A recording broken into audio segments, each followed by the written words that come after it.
Thank you so much for being back with us for another edition of Media Match. My name is Faye and I'm your host.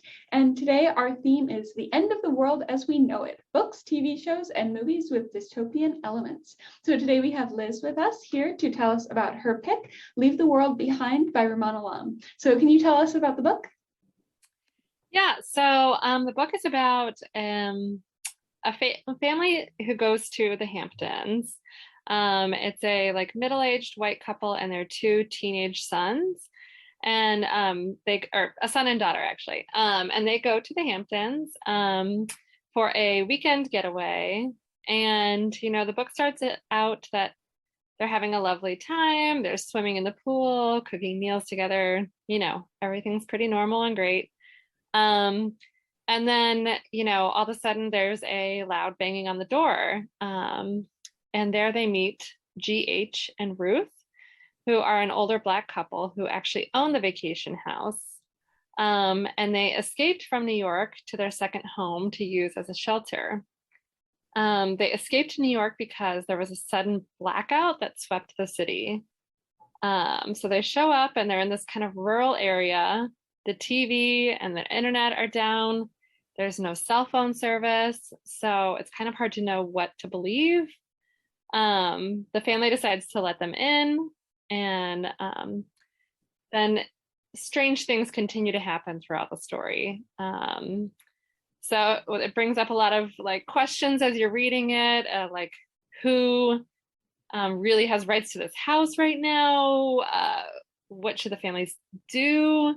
What do they owe one another?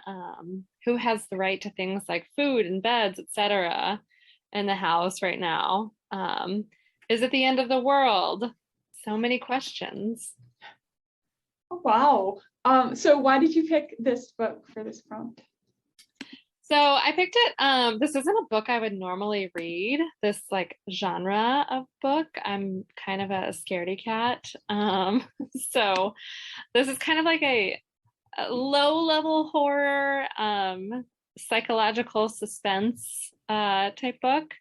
And actually last year, a friend of mine insisted that I read it because she wanted to talk about it with somebody.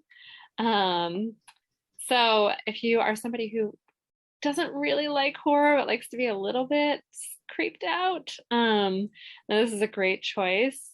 There's just kind of a low-key feeling of unease throughout the story. And it also just felt a lot like something that could happen. If there was a major power outage, that chaos might ensue in the cities, and our normal methods of communication and, retaining information would be hard to do. And the story also touches on issues of race and class and age. So it's just kind of an interesting read.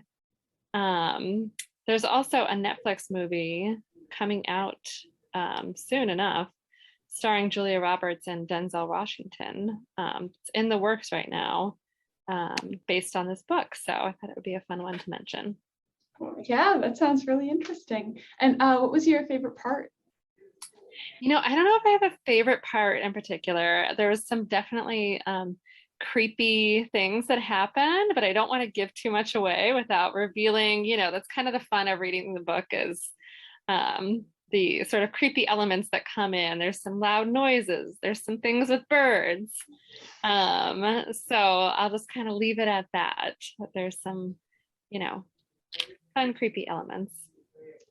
All right. Well, thank you so much. And thank you everybody for watching.